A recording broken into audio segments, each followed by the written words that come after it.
cinema షూటింగులు చేసుకుంటూ కాలం వెళ్లదీస్తున్నటువంటి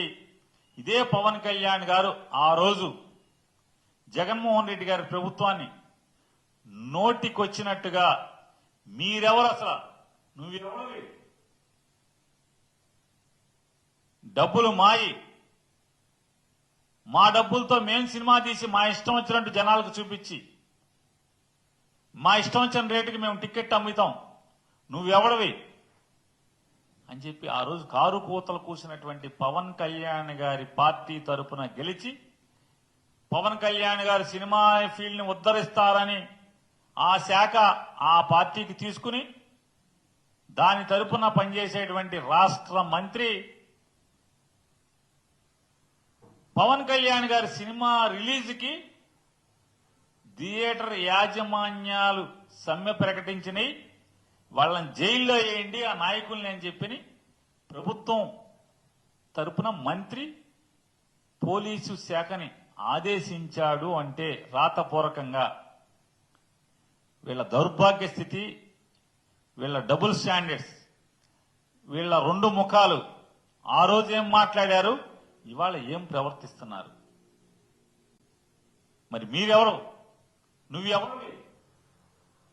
cinema నిర్మాతలకి డిస్ట్రిబ్యూటర్లకి ఎగ్జిబిటర్లకి తగు నడుస్తుంటే వాళ్ళకి సమస్యలుంటే నీ సినిమా వాయిదా వేసుకోవాలి కదా నీ సినిమా వాయిదా వేసుకోవాలి అంతేగాని బెదిరించడం జైల్లో వేస్తామని డీజీపీకి ఆదేశాలు ఇవ్వటం ఏమంటారు దీన్ని దివాళా కోరుతనం కాదా పవన్ కళ్యాణ్ గారిది ఏమంటారు దివాళా కోరుతనం కాదా అన్న ఆ రోజు ఏం మాట్లాడావు ఆ రోజు ఏం ఎగబడ్డావు తెగబడ్డావు ఇవాళ నీ చెప్పు చేతల్లో ఉండేటువంటి ఒక మంత్రితో నీ సినిమా కోసం కొన్ని థియేటర్లో పిలిచి ఏమన్నా సమస్యలు ఏంటని అడిగావా ఆ మంత్రి అడిగాడా ఆయన అడగడు ఆ మంత్రి గారు